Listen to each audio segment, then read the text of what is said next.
Assalamualaikum warahmatullahi wabarakatuh. Kami dari kelompok 10 akan mempresentasikan makalah kami yang berjudul Sistem dan Kebijakan Pendidikan di Iran. Baik, yang pertama adalah sistem pendidikan di Iran. Setelah revolusi Islam pada tahun 1979, sistem pendidikan Iran mengalami perubahan yang sangat mendasar dan semua upaya pendidikan harus disesuaikan dengan prinsip-prinsip Islam. Prioritas harus diletakkan pada terjaminnya usaha mendidik anak-anak dan generasi muda sehingga menjadi muslim yang konsekuen dan punya komitmen yang tinggi terhadap agama Islam. Upaya pendidikan didasarkan pada Al-Quran, tradisi Islam, dan Konstitusi Republik Islam Iran sebagai dasar dalam merumuskan tujuan dan sasaran pendidikan. Tujuan dan sasaran pendidikan dirumuskan dari berbagai sumber, termasuk konstitusi dan laporan Dewan Tertinggi Perubahan Dasar Pendidikan yang ditunjuk oleh Dewan Tertinggi Revolusi Kebudayaan Iran. Sumber-sumber ini menggariskan bahwa pembangunan nasional adalah sasaran utama pendidikan. Pendidikan harus dikembangkan untuk meningkatkan produktivitas, mewujudkan integrasi sosial, moral, dan spiritual dengan penekanan utama untuk memperkuat dan mendorong keimanan terhadap Islam.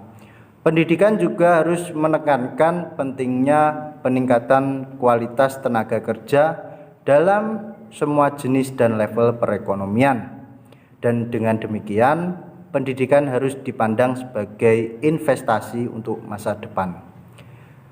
Tujuan pendidikan. Pada tahun 1957 Masehi, Kementerian Pendidikan Republik Islam Iran mengumumkan bahwa tujuan pendidikan sebagai berikut.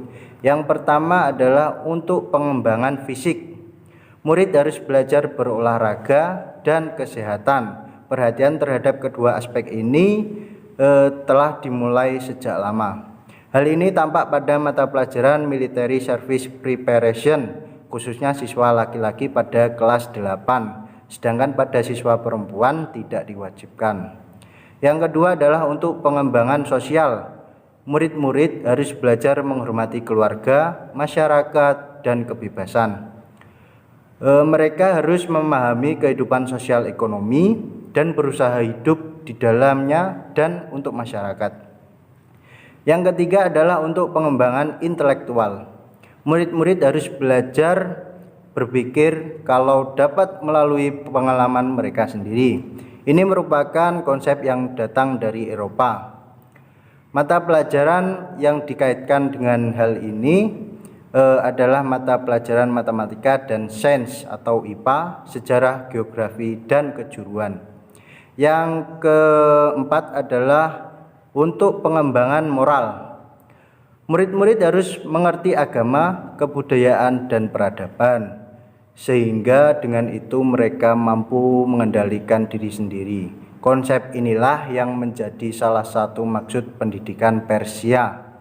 Karenanya mata pelajaran agama yang mencakup pendidikan agama, bahasa Arab, dan Al-Quran mendapat perhatian cukup besar dalam pengalokasian waktu pelajaran di tingkat sekolah menengah pertama di Iran. Yang kelima atau yang terakhir untuk pengembangan estetika. Murid-murid harus cinta pada alam dan memperkuat kepribadiannya melalui seni. B. Kurikulum pendidikan di Iran. Kalender pendidikan di Republik Islam Iran berlangsung selama 10 bulan. Dari bulan September sampai dengan bulan Juni. Hari belajar Sabtu sampai dengan Kamis. Untuk kurikulum pendidikan di negara Iran dilaksanakan secara terpusat. Tetapi pada tahun 1970 ada usaha ke arah perluasan partisipasi dalam proses penentuan isi dan penyiapan bahan pelajaran. Panitia khusus dibentuk untuk melakukan pengkajian ulang atau review atas rekomendasi yang diajukan panitia lokal dari daerah yang berbeda-beda dan oleh para ahli. Di tingkat pendidikan tinggi, para dosenlah yang menentukan isi mata kuliah.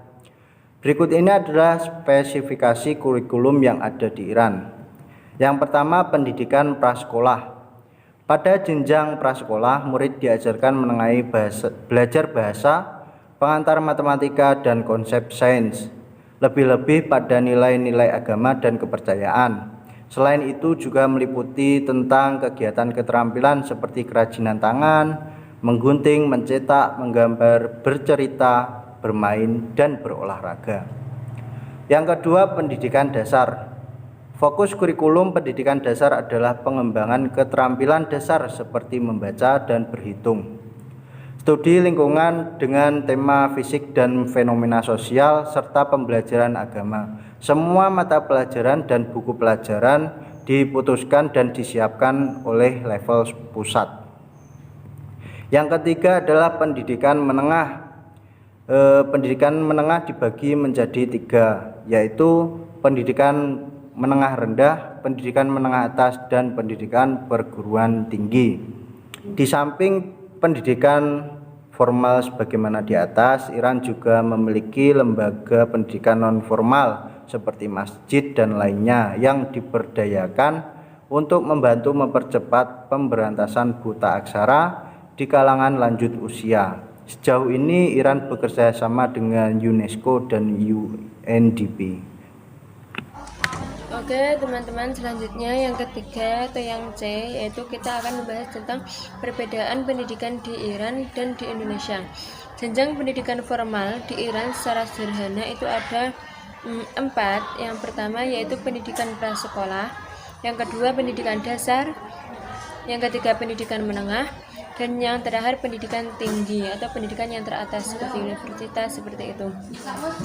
Dan ada pun jenjang pendidikan di Indonesia itu urutannya sama, namun di sini berbeda. Yang pertama itu pendidikan anak di usia dini, yang kedua pendidikan dasar, yang ketiga pendidikan menengah, dan yang terakhir yaitu pendidikan tinggi. Selanjutnya yaitu pendidikan Islam di Iran. Dalam perkembangan sejarah Islam, bangsa Iran mempunyai peranan dan andil yang sangat besar baik dari sisi penyebaran agama Islam, perluasan wilayah peradaban Islam, dan pendidikan. Dari daerah ini muncul tokoh-tokoh atau dari berbagai macam keahlian. Di antaranya ada Al-Biruni, yang kedua Muhammad Musa Al-Kawarizmi, dan Umar Khayyam, dan yang lain-lain. Masih banyak yang lainnya. Di zaman modern sekarang, Republik Islam di Iran menjadi perhatian dunia dengan nuklirnya yang dianggap kontroversi. Terlepas dari itu semua, kemampuan yang dimiliki Iran pada hakikatnya adalah buah dari hasil kemajuan pendidikan yang diperoleh bangsa Iran pasca revolusi 1979. Revolusi yang terjadi pada tahun 1979 tidak hanya dalam aspek pemerintahan, tetapi juga dalam bidang pendidikan, yaitu Islamisasi pengetahuan. Setelah revolusi, sekolah swasta dinasionalisasi, semua siswa dipisahkan menurut jenis kelamin. Buku pelajaran yang menjabarkan agama Islam itu dicetak. Banyak perguruan tinggi yang ditutup dan dibuka kembali secara berangsur-angsur mulai 1982 sampai 1983 dengan menggunakan kurikulum yang atau Islami ilmu pengetahuan. Cukup sampai di sini. Mungkin dari kelompok 10 ada yang ditanyakan, kita diskusikan kembali. Terima kasih.